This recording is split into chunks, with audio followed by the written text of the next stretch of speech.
The first time I saw three so-called HOA officers storm through my farm gate with guns on their hips and fake badges clipped to their vests, I realized this wasn't about a fine. It was about control.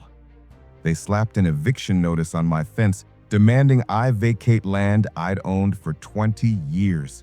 Land that didn't even fall under their HOA borders. But here's what they didn't know. My older brother isn't just family, he's the sheriff. And when he showed up, their entire operation unraveled. What followed was a battle of intimidation, law, and justice that exposed one of the biggest HOA scams my county had ever seen. I had lived on that farm for nearly 2 decades. 120 acres of hard dirt, rolling pastures, a weathered red barn, and a creaky farmhouse that smelled like cedar and black coffee. My father built the porch with his own hands, and every board still carried his sweat. It was mine. It was my family's, and no outsider had the right to take it. So when I stepped outside that hot July morning and saw a bright orange paper nailed to my gate with a 6-inch rusted spike, my heart sank. Emergency repossession notice. Greater Ridgewood HOA Mandate 14D. Violation fine $5,250. Vacate by Friday or face forcible removal. M. Linda Monroe, President. I laughed out loud at first. Greater Ridgewood HOA? My farm wasn't in Ridgewood. Never had been. My land was county-zoned agricultural. I didn't pay HOA dues, didn't attend HOA meetings, didn't answer to some neighborhood board with clipboards and agendas. I tore the notice off, crumpled it in my fist, and tossed it into the dirt. But less than 30 minutes later, the growl of tires on gravel made my stomach twist. A matte black SUV crept up my driveway, windows tinted dark. The vehicle stopped just short of my fence, and 3 men piled out. Cargo pants, tactical vests, buzz cuts. Each had Ridgewood compliance patches sewn onto their chest. One carried a clipboard, another had a laminated badge hanging from his vest, and the third rested his hand near the grip of a holstered pistol. My border collie Scout bristled at my heel, teeth bared. The man with the clipboard barked, "Sir, this is an HOA emergency enforcement action under Municipal Code 8.4.6.7. No warrant required for perimeter verification." I squinted. "Show me that code." He fumbled with his phone, scrolling. County Annex 3. County Annex what? I took a step closer.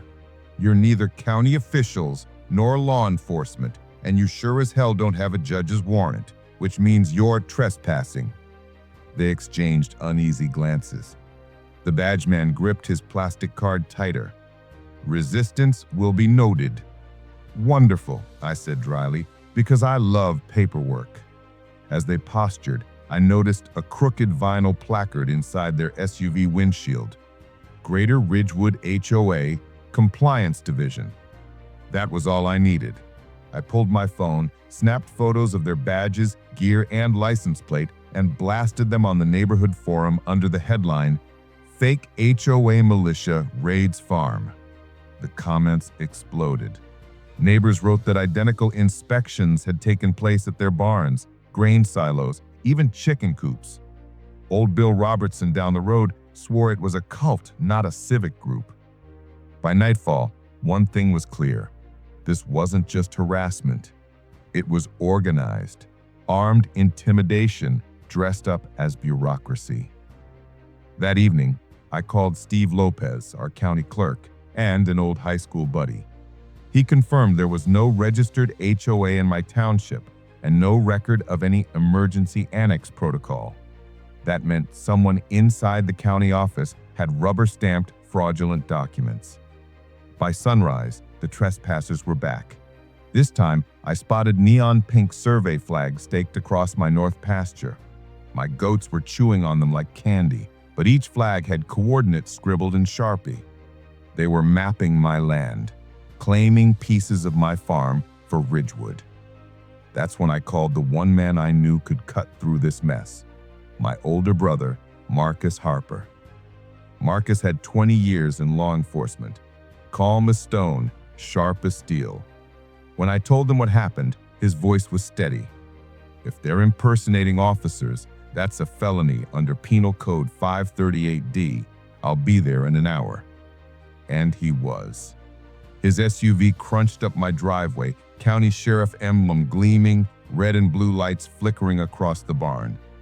The three faux officers froze, eyes wide. Clipboard man swallowed hard. Sheriff Harper, this is an HOA enforcement action. Marcus cut him off cold. HOA has no police powers. You're in violation of PC 115, unlawful impersonation. Step away from his fence or face arrest.